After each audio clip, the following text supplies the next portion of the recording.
दिल्ली की वो सर्द रात। दिसंबर का आखिरी हफ्ता चल रहा था। बाहर आसमान से पानी नहीं, जैसे खौफ बरस रहा था। बादल इतने घने और भारी थे कि पूरा शहर मानो किसी काली चादर के नीचे दम तोड़ रहा था। रात के उस पहर सड़कें पूरी तरह सुनसान हो चुकी थीं। इंसान तो दूर, परिंदों का भी नामो निशान नहीं था। सिर्फ कहीं दूर गलियों के आवारा कुत्ते रह रहकर रोने जैसी आवाज में भौंक रहे थे। स्ट्रीट लाइट्स की पीली रोशनी बारिश की गिरती बूंदों से टकराकर सड़क पर कांच की तरह बिखर रही थी। और उसी डरावने अंधेरे के बीच सेक्टर 47 की उस पुरानी जर्जर अपार्टमेंट बिल्डिंग की 7वीं मंजिल पर राघव अचानक नींद से जाग गया। उसकी छाती तेजी से ऊपर नीचे हो रही थी। उसकी धड़कनें इतनी तेज थीं, मानो कोई उसके सीने को अंदर से हथौड़ों से पीट रहा हो। ऐसा लगा जैसे सोते में किसी ने उसके कान के बिल्कुल पास आकर कोई खौफनाक चीख मारी हो। कमरे में घुप अंधेरा था। इतना गाढ़ा अंधेरा कि हाथ को हाथ न सूझे। सिर्फ खिड़की के बाहर जब बिजली कड़कती तो कुछ सेकंड्स के लिए कमरे का मंजर दिखाई देता, और फिर सब कुछ पहले से ज्यादा काला हो जाता। राघव ने कांपते हुए अपने सिर को घुमाया। दीवार पर लगी डिजिटल क्लॉक की लाल रोशनी अंधेरे में चमक रही थी। वक्त था रात के 3:17। ट्रिंग ट्रिंग। राघव का पूरा वजूद जैसे बर्फ बन गया। एक कपकपी उसकी रीढ़ की हड्डी से होते हुए पूरे जिस्म में फैल गई। वो रिंगटोन, वो आवाज उसने पिछले 8 महीनों से नहीं सुनी थी। उसका गला पूरी तरह सूख चुका था। वो बिना हिले, बिना सांस लिए बिस्तर के बीचों बीच बैठा रहा। उसने आंखें बंद कर लीं, उम्मीद की कि ये कोई बुरा सपना हो। लेकिन वो रिंगटोन लगातार बज रही थी, धीमी मगर बेहद साफ। ट्रिंग ट्रिंग। उसने खौफ से अपनी आंखें खोलीं और कमरे के अंधेरे को टटोला। आवाज बेड के सामने रखी उस पुरानी भारी लकड़ी की अलमारी के अंदर से आ रही थी। राघव का दिल अब इतनी तेजी से धड़क रहा था कि उसे अपनी पल्स अपने कानों में सुनाई दे रही थी, क्योंकि उस बंद अलमारी के सबसे अंधेरे कोने में जो फोन रखा था वो उसकी पत्नी नैना का था। और नैना 8 महीने पहले एक खौफनाक कार एक्सीडेंट में मारी जा चुकी थी। राघव ने धीरे से अपने पैर फर्श पर रखे। फर्श संगमरमर का था, जो इस वक्त बर्फ जैसा ठंडा लग रहा था। खिड़की पर टकराती बारिश की आवाज पूरे खाली अपार्टमेंट में गूंज रही थी, जैसे कोई लगातार दरवाजा खटखटा रहा हो। फोन अब भी बज रहा था। वो रुका नहीं था। उसने कांपते हाथों से अलमारी का भारी पल्ला खींचा। अंदर वाले दराज के ठीक बीचों बीच नैना का वो सफेद आईफोन रखा था।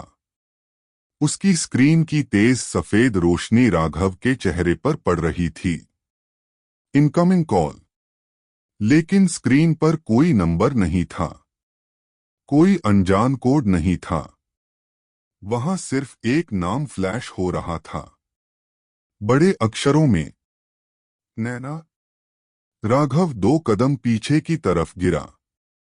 उसकी सांसें हलक में अटक गईं। न, नहीं, ये नहीं हो सकता। ये नामुमकिन था।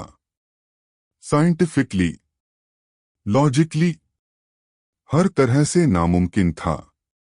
इस फोन को वो खुद पुलिस स्टेशन के मालखाने से साइन करके वापस लाया था। फोन की बैटरी पूरी तरह डेड थी, मदरबोर्ड क्रैश था। फिर ये स्क्रीन कैसे चमक रही थी? इसे नेटवर्क कहां से मिल रहा था? और सबसे बड़ा सवाल, इस मरे हुए नंबर से कॉल कौन कर रहा था? अचानक रिंगिंग बंद हो गई। कमरे में फिर से वही दम घोंटने वाली खामोशी छा गई। राघव सम्मोहन की हालत में उस स्क्रीन को घूरता रहा। तभी फोन वाइब्रेट हुआ। एक नया मैसेज आया था। स्क्रीन पर एक सिंगल लाइन लिखी थी, मत खोलना दरवाजा। राघव के हाथ से पसीना छूटने लगा। और ठीक उसी पल बेडरूम के बाहर जो लंबा अंधेरा कॉरिडोर था, वहां से किसी के चलने की आवाज आई। टक टक टक। बहुत धीरे, बहुत संभल कर, जैसे कोई नंगे पैर पानी में भीगा हुआ फर्श पर घिसट रहा हो। राघव का खून जम गया। उसने तुरंत बेडरूम के आधे खुले दरवाजे की तरफ देखा। वो आवाज कॉरिडोर से बढ़ती हुई अब उसके कमरे की तरफ आ रही थी। टक टक। और वो आवाज सीधे उसके बेडरूम के दरवाजे के बाहर आकर रुक गई। पूरे घर का सन्नाटा इतना गहरा हो गया कि राघव को खिड़की के बाहर की बारिश भी सुनाई देनी बंद हो गई। उसने रेंगते हुए दरवाजे के पास जाकर अपना कान लकड़ी पर टिका दिया। बाहर कोई खड़ा था। उसे किसी की बहुत धीमी, ठंडी और गीली सांसों की आवाज आ रही थी। और तभी खर्रर, जैसे किसी ने अपने लंबे नाखूनों को दरवाजे की लकड़ी पर ऊपर से नीचे तक घिसा हो। राघव झटके से पीछे हटा और फर्श पर गिर पड़ा। फोन की स्क्रीन फिर चमकी। एक और नया मैसेज, अगर दरवाजा खोला तो तुम उसे देख लोगे। राघव की रीढ़ में एक ठंडी लहर दौड़ गई, क्योंकि ये वही लाइन थी जो नैना अक्सर रात को देर से आने पर उससे मजाक में कहा करती थी। लेकिन इस वक्त, इस अंधेरी रात में, यह कोई मजाक नहीं था। यह एक सीधे सीधे दी जाने वाली चेतावनी थी। 8 महीने पहले ठीक ऐसी ही एक मनहूस बारिश वाली रात थी। राघव और नैना के बीच उस आलीशान अपार्टमेंट में एक भयानक झगड़ा हुआ था। नैना पिछले कुछ हफ्तों से एक अजीब से साइकोलॉजिकल ट्रॉमा से गुजर रही थी। वो पूरी तरह पैरानॉयड हो चुकी थी। वो बार बार घर के कोनों को देखती और चीख पड़ती थी, कोई हमारा पीछा कर रहा है राघव। कोई है जो हमारे सोने के बाद भी इस कमरे में आता है। बेचारे राघव को लगता था कि ये सिर्फ उसके काम का स्ट्रेस और एंजाइटी है। उस रात भी नैना बार बार खिड़की के भारी पर्दों को हटाकर नीचे सड़क की तरफ देख रही थी। उसकी आंखों की पुतलियां डर से फैली हुई थीं। तुम मेरी बात को पागलपन क्यों समझ रहे हो? नैना उस रात चिल्लाई थी। उसकी आवाज में आंसू थे। कोई हमें 24 घंटे देख रहा है राघव। वो हमारे बहुत करीब है। बस करो नैना, राघव ने अपना आपा खो दिया था। हर चीज में ये कंस्पिरेसी थ्योरी ढूंढना बंद करो। तुम बीमार हो, तुम्हें डॉक्टर की जरूरत है। लेकिन नैना शांत नहीं हुई। उसने कांपते हुए राघव की आंखों में आंखें डालकर बेहद ठंडे लहजे में कहा था, अगर मेरे साथ कुछ भी गलत हुआ तो समझ लेना कि वो वापस आ गया है और अगला नंबर तुम्हारा है। राघव ने उस वक्त उसकी इस बात को सीरियसली नहीं लिया। उसे लगा कि वो मेंटली अनस्टेबल हो चुकी है। गुस्से और उदासी में नैना ने अपनी कार की चाबी उठाई और आधी रात को उस तूफानी बारिश में अपार्टमेंट छोड़कर निकल गई। और वही आखिरी बार था जब राघव ने नैना को जिंदा देखा था। करीब 2 घंटे बाद जब राघव सोफे पर बैठा था, उसके फोन पर नैना का एक वॉइस नोट आया। राघव ने कांपते अंगूठे से प्ले बटन दबाया। वॉइस नोट के अंदर सिर्फ बारिश का शोर था और कार के वाइपर्स की लगातार चलने की आवाज। फिर नैना की बेहद डरी हुई, टूटती हुई आवाज गूंजी। राघव, अगर मेरे साथ कुछ हो जाए तो इस घर से भाग जाना। किसी पर भी भरोसा मत करना। वो मेरे पीछे। अचानक उस रिकॉर्डिंग में कार की पिछली सीट से किसी आदमी की भारी, गहरी सांसों की आवाज आई। नैना डर के मारे पूरी ताकत से चीखी। कार के टायरों के स्किड होने और ब्रेक लगाने की एक रूह कपा देने वाली आवाज आई। और फिर रिकॉर्डिंग अचानक कट हो गई। उसके ठीक आधे घंटे बाद पुलिस का कॉल आया। नैना की कार हाईवे के पास वाले पहाड़ी रास्ते से नीचे खाई में गिर चुकी थी। कार के फ्यूल टैंक में ब्लास्ट होने की वजह से आग इतनी भयानक थी कि गाड़ी पूरी तरह जलकर राख हो चुकी थी। जो बॉडी रिकवर हुई वो पहचानने के लायक भी नहीं बची थी। पुलिस ने कार के नंबर और नैना की कलाई पर बंधी घड़ी से उसकी पहचान की। केस को एक दुर्घटना मानकर फाइल बंद कर दी गई। लेकिन आज, 8 महीने बाद, वो मरा हुआ अतीत राघव के बेडरूम के दरवाजे पर दस्तक दे रहा था। घड़ी की सुइयां अब रात के 3:22 दिखा रही थीं। तभी पूरे अपार्टमेंट में मेन गेट की डोरबेल बज उठी। टिंग टोंग। राघव का दिल जैसे हलक में आ गया। इतनी रात को, इस तूफानी बारिश में, कौन हो सकता था? डोरबेल दोबारा बजी। इस बार किसी ने बटन को दबाकर छोड़ दिया था, जिससे वो लगातार बजती रही। टिंग टोंग, टिंग टोंग। राघव ने हिम्मत जुटाई। वो बेडरूम के दरवाजे को पार करके लंबे, घुमाव हॉलवे में आया। पूरा अपार्टमेंट काले सन्नाटे में डूबा था। लिविंग रूम की खिड़कियों से आती बिजली की कौंध फर्श पर अजीब परछाइयां बना रही थी। वो धीरे धीरे मेन डोर के पास पहुंचा। उसने अपनी कांपती हुई आंख को दरवाजे पर लगे छोटे से पीपहोल पर टिकाया। बाहर का कॉरिडोर पूरी तरह सुनसान था। पीली स्ट्रीट लाइट में कोई भी दिखाई नहीं दे रहा था। लेकिन कॉरिडोर का वो हिस्सा जो उसके दरवाजे के ठीक सामने था, वो पूरी तरह पानी से गीला था। फर्श पर पानी की छोटी छोटी बूंदें और कीचड़ के निशान थे, जैसे कोई अभी अभी पूरी तरह बारिश में भीग कर वहां खड़ा था। और तभी उसकी नजर नीचे दरवाजे के गैप की तरफ गई। दरवाजे की चौखट के ठीक बाहर फर्श पर एक चांदी की चेन पड़ी थी। वो नैना की सिल्वर चेन थी।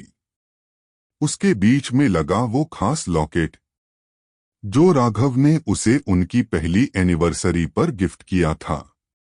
वही चेन जो पोस्टमार्टम रिपोर्ट के मुताबिक एक्सीडेंट की रात नैना के गले में ही थी और जलकर पिघल चुकी थी। राघव के हाथ पे सुन्न होने लगे। एक अजीब से पागलपन के वश में आकर उसने धीरे से दरवाजे का लॉक खोला और पल्ला पीछे खींचा। कॉरिडोर खाली था। लिफ्ट की तरफ जाने वाला रास्ता भी सूना था। तभी अचानक, बिना किसी के बटन दबाए, कॉरिडोर के कोने में लगी लिफ्ट अपने आप खुली। अंदर कोई नहीं था। लिफ्ट के अंदर लगी ट्यूबलाइट बार बार टिमटिमा रही थी और लिफ्ट के अंदर लगे उस बड़े से कांच पर पानी और उंगलियों के निशानों से कुछ लिखा हुआ था।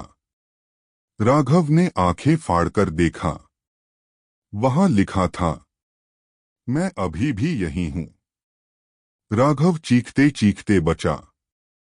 उसने झटके से अपने अपार्टमेंट का दरवाजा बंद किया और सारे लॉक लगा दिए। वो हांफते हुए पीछे मुड़ा, लेकिन जैसे ही उसकी नजर लिविंग रूम पर पड़ी, उसका पूरा शरीर पसीने से भीग गया, क्योंकि लिविंग रूम के ठीक बीचों बीच सेंटर टेबल पर नैना का वो सफेद आईफोन रखा हुआ था, जबकि कुछ मिनट पहले राघव उसे खुद बेडरूम की अलमारी के दराज के अंदर छोड़कर आया था। फोन की स्क्रीन अपने आप ऑन हुई। राघव बिना अपनी मर्जी के, जैसे किसी अदृश्य ताकत के खिंचाव में, टेबल के पास पहुंचा। फोन की गैलरी खुली हुई थी और स्क्रीन पर एक नई तस्वीर खुली थी। वो फोटो उसी लिविंग रूम की थी और उस फोटो में राघव खुद सोफे के पास पीठ घुमाकर खड़ा दिखाई दे रहा था। लेकिन सबसे रूह कपा देने वाली बात ये थी कि फोटो का एंगल ऐसा था जैसे कोई राघव के ठीक पीछे, उसके कंधे के ऊपर से ये फोटो ले रहा था। और यह फोटो सिर्फ कुछ सेकंड्स पहले खींची गई थी। राघव ने धीरे धीरे, बहुत डरते हुए अपने पीछे घूमकर देखा, लेकिन वहां कोई नहीं था। सिर्फ सोफे का खाली कोना और खिड़की से आती ठंडी हवा थी।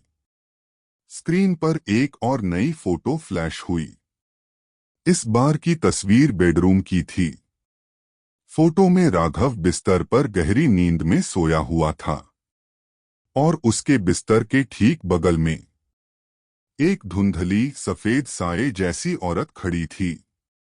उसके लंबे बाल पूरी तरह गीले थे और चेहरे पर काले रंग के निशान थे। वो हुबहू नैना थी। राघव का दिमाग अब पूरी तरह काम करना बंद कर चुका था। डर जब अपनी चरम सीमा पर पहुंच जाता है तो इंसान का लॉजिक खत्म हो जाता है। अब उसे यकीन होने लगा था कि या तो नैना की रूह इस घर में वापस आ चुकी है, या फिर कोई बहुत ही शातिर और साइको किलर उसके दिमाग के साथ एक जानलेवा खेल खेल रहा था। राघव ने तुरंत अपने सबसे पुराने और भरोसेमंद दोस्त कबीर को फोन लगाया। कबीर दिल्ली पुलिस की क्राइम ब्रांच में एक सीनियर इंस्पेक्टर था। करीब 40 मिनट बाद कबीर अपनी सरकारी गाड़ी से राघव के अपार्टमेंट पहुंचा। बाहर अभी भी बारिश हो रही थी। कबीर ने अपनी टॉर्च निकाली और पूरे घर का चप्पा चप्पा छाना। सारे दरवाजे अंदर से लॉक हैं, राघव, कबीर ने सिगरेट सुलगाते हुए कहा। खिड़कियों की ग्रिल भी सलामत है। कोई भी बाहरी इंसान बिना लॉक तोड़े अंदर नहीं आ सकता। लेकिन ये फोटोज कबीर, ये मैसेजेस, ये चेन, राघव पागलों की तरह चिल्लाया। कबीर ने टेबल पर रखे फोन को देखा। उसका चेहरा गंभीर हो गया। तुम्हारे घर में सीसीटीवी कैमरा लगा है ना? लिविंग रूम वाले कैमरे की फुटेज चेक करते हैं। उन्होंने तुरंत कबीर के लैपटॉप पर कैमरे का क्लाउड बैकअप लॉगिन किया। रात के 3:17 की रिकॉर्डिंग प्ले की गई। वीडियो में साफ दिख रहा था कि ठीक 3:17 पर राघव बेडरूम का दरवाजा खोलकर बदहवास हालत में बाहर निकल रहा था। लेकिन जैसे ही वीडियो में राघव फ्रेम से बाहर हुआ, कबीर और राघव की आंखें फटी की फटी रह गईं।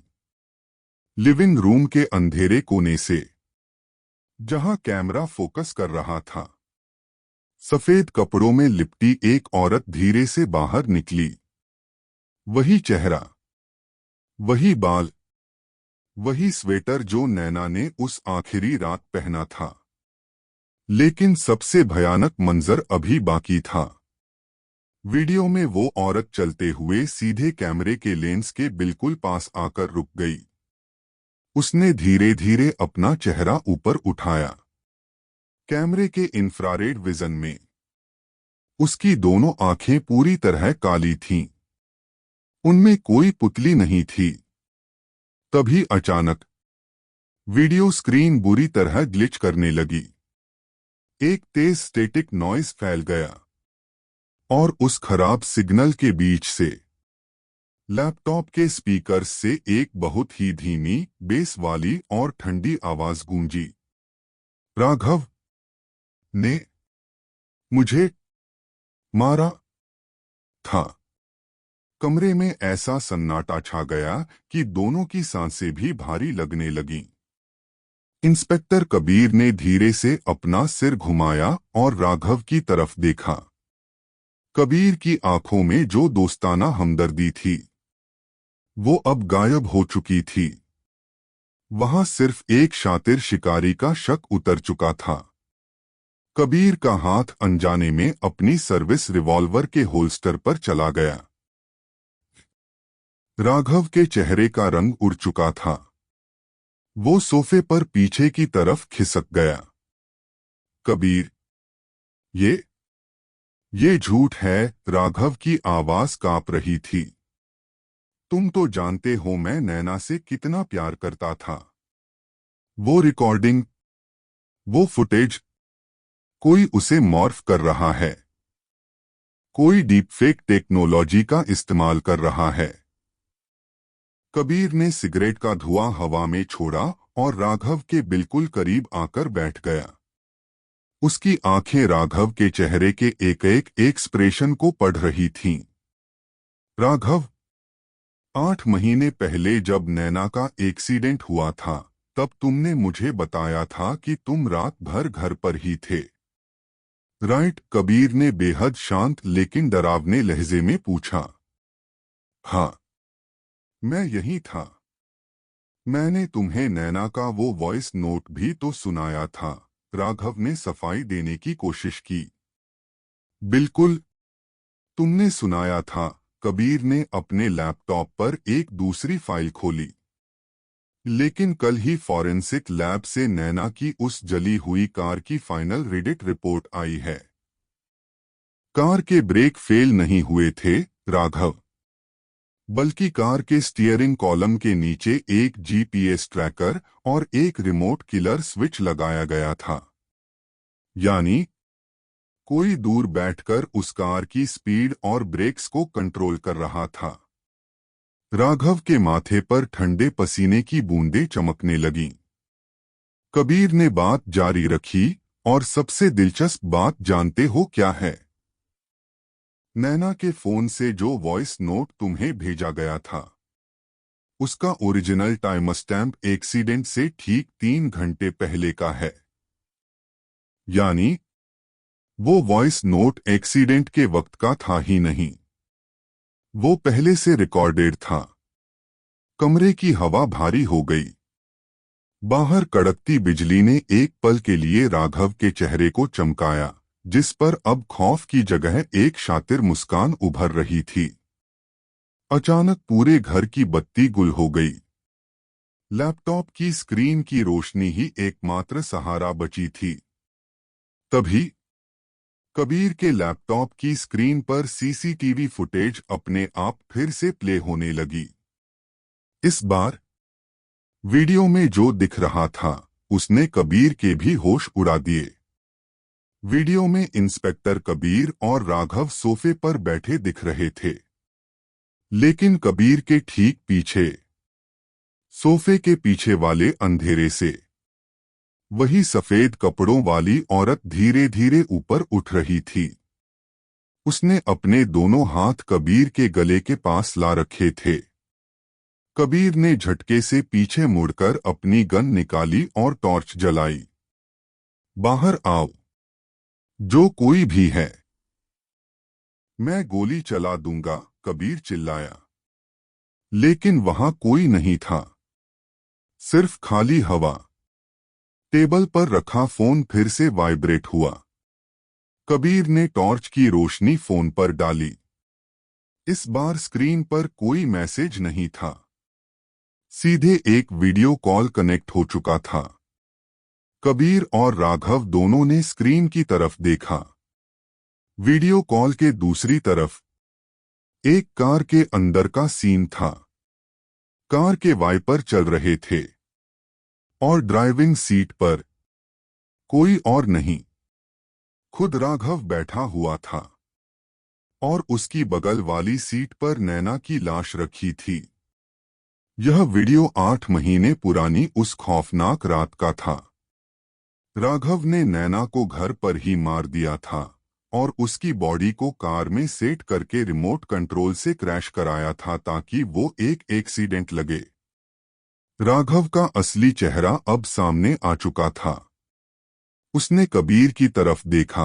उसकी आंखों में अब कोई डर नहीं था। हाँ कबीर, राघव बेहद ठंडी और मदहोश आवाज में हंसा। मैंने ही मारा था उसे। वो मेरे बिजनेस के सारे राज जान चुकी थी। लेकिन अगर वो मर चुकी है तो ये सब कौन कर रहा है? तभी राघव के ठीक पीछे रखे उस बंद आईफोन के स्पीकर से नैना की असली, साफ और रूह कपा देने वाली आवाज गूंजी। राघव, तुमने सिर्फ मेरी बॉडी को जलाया था, मेरे उस सीक्रेट क्लाउड अकाउंट को नहीं, जिसे आज रात तुम्हारी ही छोटी बेटी ने अनजाने में इस पुराने फोन पर सिंक कर दिया है। खेल तो अब शुरू हुआ है। अंधेरे में एक बार फिर किसी के गीले पैरों के चलने की आवाज आने लगी। टक टक टक। और इस बार वो आवाज उन दोनों के बिल्कुल बीच से आ रही थी। तो दोस्तों, ये थी मिडनाइट टेल्स हिंदी की आज की साइकोलॉजिकल थ्रिलर कहानी। राघव का गुनाह तो सामने आ गया, लेकिन क्या वो नैना के इस डिजिटल और रूहानी जाल से बच पाएगा? क्या कबीर इस अंधेरे अपार्टमेंट से जिंदा बाहर निकल पाएगा? अपनी राय कमेंट्स में जरूर बताएं। अगर आपको यह कहानी पसंद आई हो तो वीडियो को लाइक करें, चैनल को सब्सक्राइब करें और नोटिफिकेशन बेल को दबाना न भूलें ताकि आधी रात की कोई भी खौफनाक कहानी आपसे मिस न हो। मिलते हैं अगली कहानी में, तब तक के लिए रात के सन्नाटे से बचकर रहें।